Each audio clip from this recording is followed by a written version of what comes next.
Hey, Sports and Entertainment Marketing. So we're starting this unit, well, this project on supply chains, and I wanted to give you an example of like a super different supply chain, a super different way of making things that just to like ground us in how things have been historically in the past, and in some ways how maybe we could make them more like that in the future. So this is an excerpt from a book called Braiding Sweetgrass, and it's about the book as a whole is about like humans' relationship with plants and how plants have kind of shaped us and how we can build a relationship with the natural world again. So this is a part of the book that is talking about making baskets. Now, baskets are something that every Native American tribe that I've ever heard of, it's a really important part of their lives, about a really important product they create, because back before there was plastic in grocery stores and all that stuff, they needed to make their own containers, and those containers were made of whatever kind of like plants were around. There's very specific plants that were used for these things, but this is about black ash, which is a tree that is actually endangered here in Michigan right now. There's an insect that is eating the bark that anyways ends up destroying the tree. But there are still people making these, and there's a good chance that all hope is not lost for these things. So I'm going to read a couple pages of this book to you and just kick back and enjoy it for a second, okay? So, black ash likes to have its feet wet. In floodplain forests and the edges of swamps, black ash mingles with red maples, elms, and willows. It is never the most common tree. You only find it in scattered patches, so it can take a long day of tromping over boot-sucking ground to find the right tree. Scanning a wet forest, you can pick out the black ash by its bark. You pass by maples with a bark of rigid gray plates, the braided corky edges of elm, the deeply furrowed willows, and instead seek out the fine pattern of interlocked ridges and warty knobs of black ash. The knobs feel spongy under your fingertips when you give them a squeeze. There are other species of ash growing in the swamp, so it's good to check the leaves overhead as well. All ashes, green, white, blue, pumpkin, and black, have compound leaves borne opposite one another on stout, corky twigs. And yet, it's not enough to simply find black ash. It has to be the right one, a tree ready to be a basket. An ideal basket ash has a straight, clear bole with no branches in the lower trunk. Branches make knots to interrupt the straight grain of the splint. A good tree is about a handbreadth across, the crown full and vigorous, a healthy tree. A tree that has grown directly up toward the sun will be straight and fine-grained, while those that have wandered a bit to find the light show twists and turns in the grain.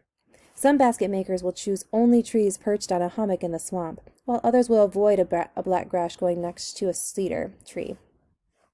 Trees are affected by their sapling days as much as people are by their childhoods. The history of a tree appears in its growth rings, of course. Good years yield a wide ring, poor years a thin one, and the pattern of rings is critical to the process of basket making.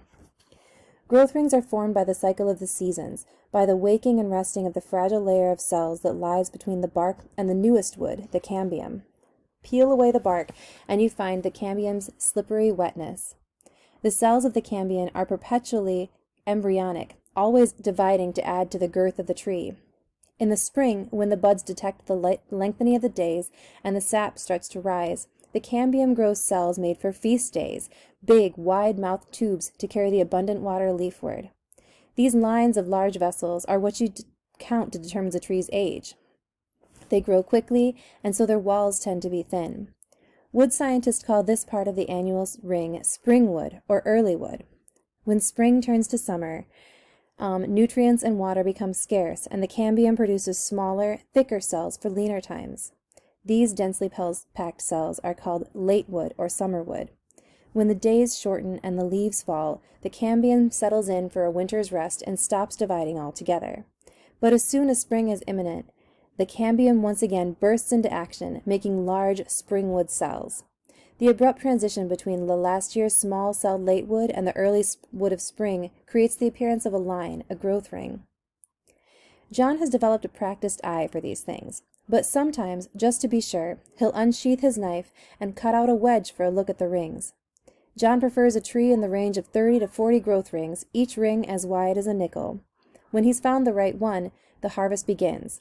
Not with a saw, though, but rather with a conversation. Traditional harvesters recognize the individuality of each tree as a person, a non-human forest person. Trees are not taken, but requested. Respectfully, the cutter explains his purpose, and the tree is asked permission for harvest. Sometimes the answer is no. It might be a cue in the surroundings, a vireo nest in the branches, or the bark's adamant resistance to a questioning knife that suggests the tree is not willing, or it might be the ineffable knowing that turns him away. If consent is granted by the tree, a prayer is made and tobacco is left as a reciprocating gift. The tree is felled with great care so as not to damage it or others in the fall. Sometimes a cutter will make a bed of spruce boughs to cushion the landing of the tree. When they finish, John and his son hoist the log to their shoulders and begin the long walk home. John and his extended family make a lot of baskets. His mother prefers to pound her own log, although he and the boys will often do it when her arthritis is bothering her. They'll weave all year round, but there are certain seasons for the best harvest. It's a good idea to pound a log soon after harvest while it is still moist, although John says you can bury a log in a trench covered with damp earth to keep it fresh. His favorite times are spring, when the sap is rising and the energy of the earth is flowing into the tree, and fall, when the energy is flowing back to the ground. So today, John scales away the spongy bark, which would deflect the power of the axe, and gets to work. When he pulls the edge of the first strip, you can see what's happening. Beating the log crushes the thin-walled cells of the early wood, breaking them down and separating them from the late wood. The log fractures at the dividing line between spring wood and summer, so the strip that peels off is the wood between annual rings. Depending on the individual history of the tree and its pattern of rings, a strip might come off carrying the wood of 5 years, or sometimes just 1. Every tree is different, but as the basket makers pound and peel, he is always moving back through time. The tree's life is coming off in his hands, layer by layer. As the hoops of splint grow more numerous, the log itself grows smaller, and within hours is a skinny pole. See, John shows us, we've stripped away all the way back to the time it was a sapling. He gestures to the big pile of splint we've accumulated.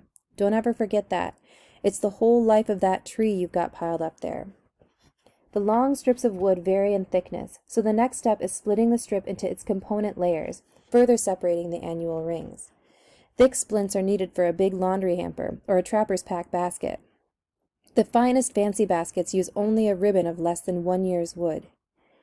From the back of his new white pickup, John pulls out his splitters, 2 pieces of wood joined with a clamp to make what looks like a giant clothespin. He sits on the edge of his chair and holds the splitter between his legs so his open legs are on the ground and the peaked end rises from his lap. He threads a full 8-foot length of splint up through the clamp and fastens it there within an inch or so protruding. He flicks open his knife and wedges the blade into the cut end of the strip, wiggling it along the growth ring to open a cut. His brown hands grasp either side of the cut and pulls them apart in a smooth motion, yielding strips as smooth and even as 2 long blades of grass. That's all there is to it, he says, but there's laughter in his eyes as they meet mine. I thread the splint, try to balance the splitter steady between my thighs, and then make the cut that will start the splint. I discover quickly that you need to grip the splitter hard between your legs, something I can barely manage. Yup, John laughs. This is an old Indian invention, the thigh master. By the time I'm through, my splint looks like a chipmunk has been gnawing on the end. John is a patient teacher, but he won't do it for me. He just smiles, smartly severs my frayed end, and says, "Try it again." Eventually I get 2 sides that I can pull, but they're uneven, and my pulling yields only a 12-inch splinter, thin on one side, thick on the other. John circles among us, offering encouragement. He has learned everyone's name and picked up something about what each one of us needs. Some he joshes about their weak biceps, others he pats warmly on the shoulder. With the frustrated, he sits gently alongside and says, "Don't try so hard. Be easier on yourself." For others, he just pulls the strip and gives it to them. He's as good of a judge of people as he is of trees. This tree's a good teacher, he says. That's what we've always been taught. The work of being human is finding balance, and making splints will not let you forget it. When you get the hang of it, the splint pulls apart evenly, the inner faces of the splint unexpectedly beautiful. Glossy and warm, they catch the light like a ribbon of cream satin. The outer surface is uneven and roughened with splintered ends that leave long hairs. You need a very sharp knife now, he says. I have to use the whetstone every day, and it's awfully easy to cut yourself. John hands each of us a leg cut from worn blue jeans and shows us how to lay the double thickness of denim over our left thighs. Deerskin is really the best thing to use, he says, if you've got some lying around, but blue jeans work fine. Just be careful.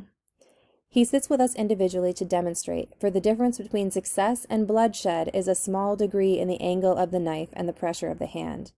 He lays the strip across his thigh, rough side up, and sets the knife edge against it.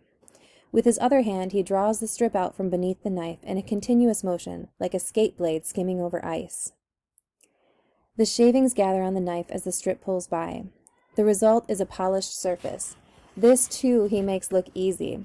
I've seen Kit Pigeon pull satiny strips as if she were pulling ribbon from a spool, but my knife snags and I end up pulling gouges instead of planing it smooth. The angle of my knife is too sharp, and I cut right through, rendering a long, pretty strip into a scrap. You're up to about a loaf of bread, John says, shaking his head when I ruin yet another piece. That's what my mother would say when we spoiled splints. Basket making was and is the livelihood of the pigeon family. In their grandfather's time, the lake, woods, and gardens gave them most of their food and other provisions, but at times they also needed store goods, and baskets were the cash crop that brought bread, canned peaches, and school shoes. Spoiled splints were like food thrown away. Depending on the size and design, a black ash basket can sell for good money. People get a little mad when they see the prices, John says. People think it's just basket weaving, but 80% of the work comes long before you weave. With finding the tree, pounding and pulling it all, you barely make minimum wage. With splints finally prepared, we're poised for weaving, what we had mistakenly thought was the real work of a basket. But John stops this class, his gentle voice gaining a hard edge. You've missed the most important thing, he says. Look around you. We look at the forest, at the camp, at each other. At the ground, he says. In a circle around each novice is a litter of scraps. Stop and think what you're holding. That ash tree was growing out there in that swamp for 30 years, putting out leaves, dropping them, putting out more. It got eaten by deer, hit by a freeze, but it kept working year in and year out, laying down those rings of wood. A splint fallen on the ground is a whole year of that tree's life, and you're about to step on it, bend it, grind it into the dirt? That tree honored you with its life. There's no shame in messing up a splint. You're just learning. But whatever you do, you owe that tree respect and should never waste it. And so he guides us as we sort through the debris we've made. Short strips go into a pile for small baskets and decoration. The miscellaneous bits and shavings get tossed into a box to be dried and used for tinder. John keeps to the tradition of honorable harvest. Only take what you need and use everything you take. His words echo what I've often heard from my folks. They grew up during the Depression with the imperative not to waste, and there were certainly no scraps on the floor then. But use it up, wear it out, make it do, or do without, is the ethic both economical and ecological. The waste of splints both dishonors the tree and diminishes the household budget. Just about everything we use is the result of another's life. But that simple reality is rarely acknowledged in our society. The ash curls we make are almost paper thin. Just as much as an ash splint, a sheet of paper is a tree's life, along with the water and energy and toxic byproducts that went into making it. And yet we use it as if it were nothing. The short path from mailbox to waste bin tells the story. But what would happen, I wonder, to the mountain of junk mail if we could see it in the trees it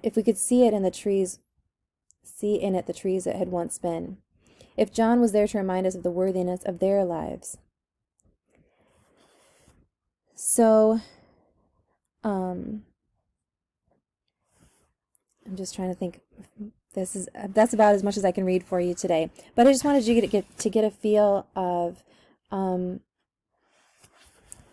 how intense the creation process is of these things.